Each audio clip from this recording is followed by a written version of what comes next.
મનોજ જોશીએ આજે આણંદના કરમસદ સ્થિત સરદાર વલ્લભભાઈ પટેલના નિવાસ સ્થાને મુલાકાત લઈ સરદાર પટેલને શ્રદ્ધાસુમન અર્પણ કર્યા હતા.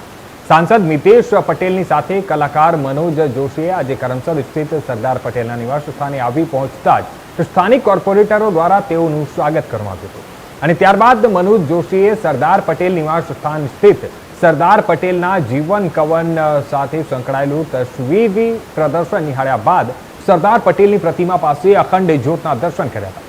મનોજ જોશીએ સરદાર પટેલ અને વીર વિઠ્ઠલભાઈ પટેલની પ્રતિમા પર સૂતરની આંટી પહેરાવી નતમસ્તક થઈ શ્રદ્ધાસુમન અર્પણ કર્યા હતા.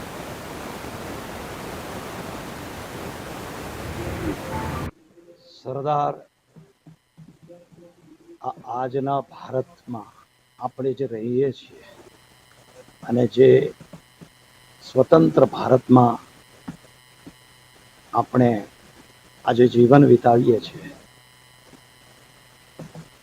એનું સરદાર પટેલને શ્રેય એટલા માટે જ જાય છે કે 565 રજવાડાઓને એકત્રિત કરવાનું મસ્ત મોટું કાર્ય એ કરવું એ સમયે એટલું બધું અઘરું હતું, એટલા બધા હર્ડલ્સ હતા કે અંગ્રેજોએ તો રજવાડાને પણ સ્વાતંત્ર્ય આપી દીધું હતું અને વિન્સ્ટન ચર્ચિલની અંગ્રેજોની એ મંશા હતી કે હિન્દુસ્તાન નહીં, આખું પાકિસ્તાન, પ્રિન્સિસ્તાન અને જે બચે એ હિન્દુસ્તાન, એટલે હિન્દુસ્તાનના 200 ટુકડા કરવાનું ષડયંત્ર અંગ્રેજોનું હતું.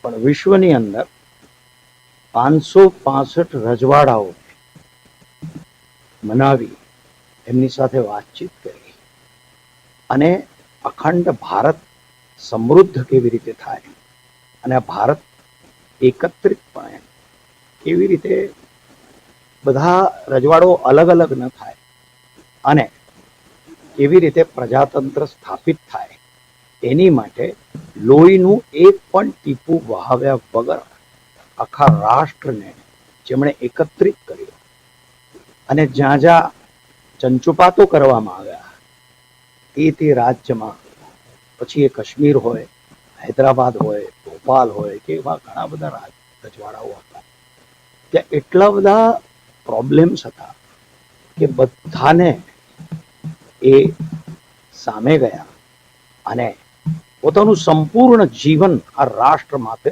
સમર્પિત કર્યું. અત્યંત સાદગી ભર્યું જીવન એમણે જીવ્યું અને આ આવડો મોટો ઇતિહાસ, આ જે યુનિફિકેશન હતું, જે વિલીનીકરણ હતું ભારતનું, એની કથા લગભગ બધા નાગરિકોને ખબર જ નથી કે કેવી રીતે થયું. એટલે આખો દેશ એ જમાનામાં ફરવો. આજે સોમનાથનું મંદિર પણ જે આજે આપણે જે જોઈ રહ્યા છે એ આક્રાંતાઓના આક્રમણથી અનેક વાર ખંડિત થયું હતું. આજે જુનાગઢને પણ તોડવાનો પ્રયત્ન કર્યો હતો, પાકિસ્તાન સાથે જોડવાનો પ્રયત્ન હતો.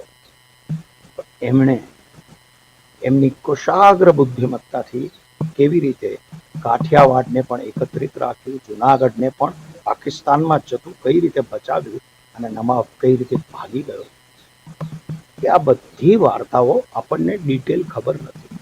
માટે હું ગઈકાલે અમદાવાદની અંદર 2 પ્રયોગ હતા, Sardar the architect of India એ નાટકના. એ મહાનાટ્ય છે.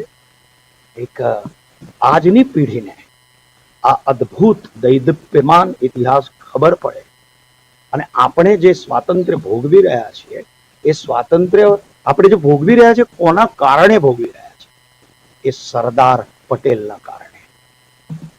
અને જ્યારે અહીંયા આવ્યો હોઉં, હું તો અહીંયા આવી ગયો છું, પણ અમારા મિત્ર અને અહીંયાના સાંસદ મિતેશભાઈ પટેલને મળ્યો અને પછી એમણે પણ મને કહ્યું કે તમે અહીંયા સુધી આવ્યા છો,